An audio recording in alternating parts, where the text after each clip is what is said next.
আজকে আমি আবার নতুন একটা রেসিপি নিয়ে চলে এসেছি। তো ভালো লাগলে লাইক কমেন্ট শেয়ার সাবস্ক্রাইব করতে কিন্তু একদম ভুলো না। আজকে আমি বানাবো কলার পিঠে কিংবা কলার বড়া। তো চলো, প্রথমে আমি নিয়ে নেব ময়দা। এখানে আমি ছোট মাঝারি সাইজের একটা বাটি তিন বাটি নিয়ে নিয়েছি ময়দা।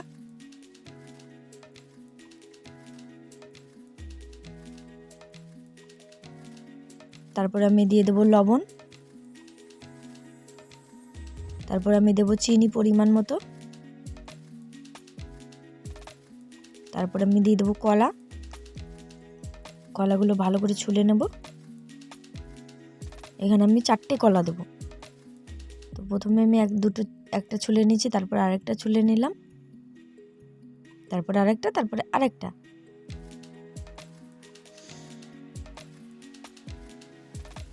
লবণ, চিনি, কলা, ময়দা দিয়ে আমি ভালো করে মেখে নেব।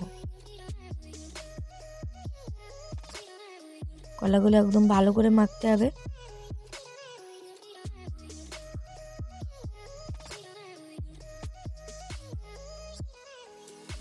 এখানে আমি কোনো রকমের চালের গুঁড়ো কোনো কিছু ব্যবহার করব না, আজকে শুধু ময়দা দিয়েই বানাবো।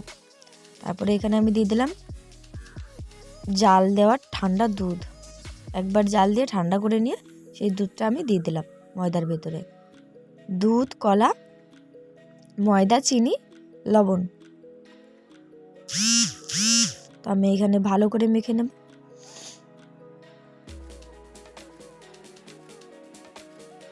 এখানে মাখানো প্রায় আমার কমপ্লিট। একটু অনেকটা টাইম ধরে মাখতে হবে, কারণ কলাগুলো আস্তে আস্তে থাকলে হবে না।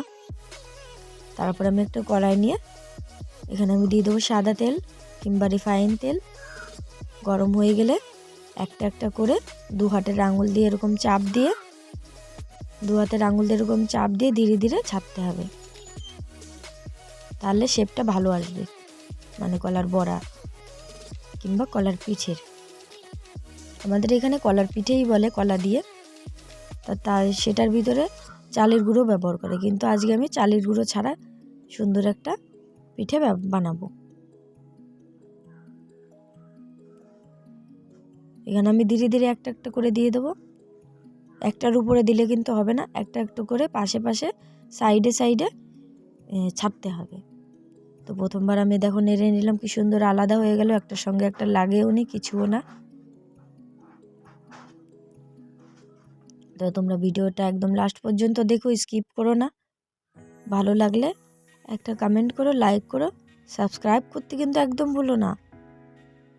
তোমরা দেখো কি সুন্দর হয়েছে কলার পিঠেগুলো, শুধু ময়দা দিয়ে।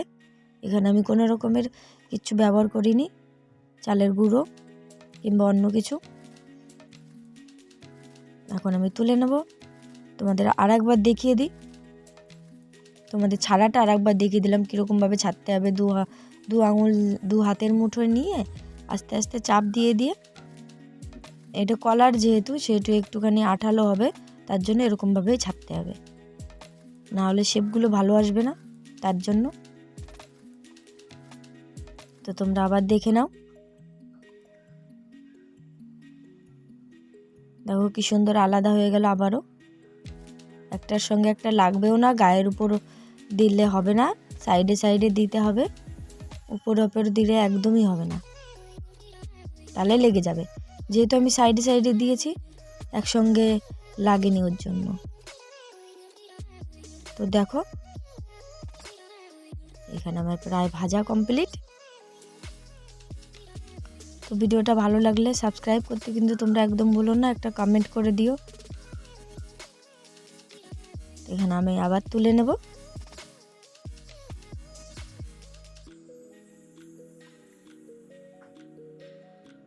তো দেখো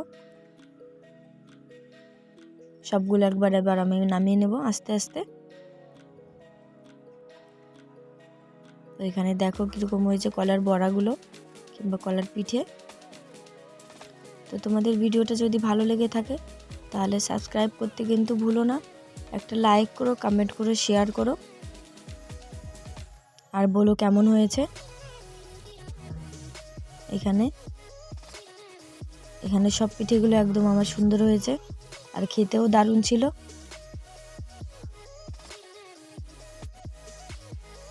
তো ভিডিওটা যদি ভালো লেগে থাকে আবারও বলছি লাইক কমেন্ট শেয়ার সাবস্ক্রাইব। ভালো থেকো, সুস্থ থেকো, টাটা বাই বাই। নেক্সট ভিডিওর জন্য আমার চ্যানেলে চোখ রেখো।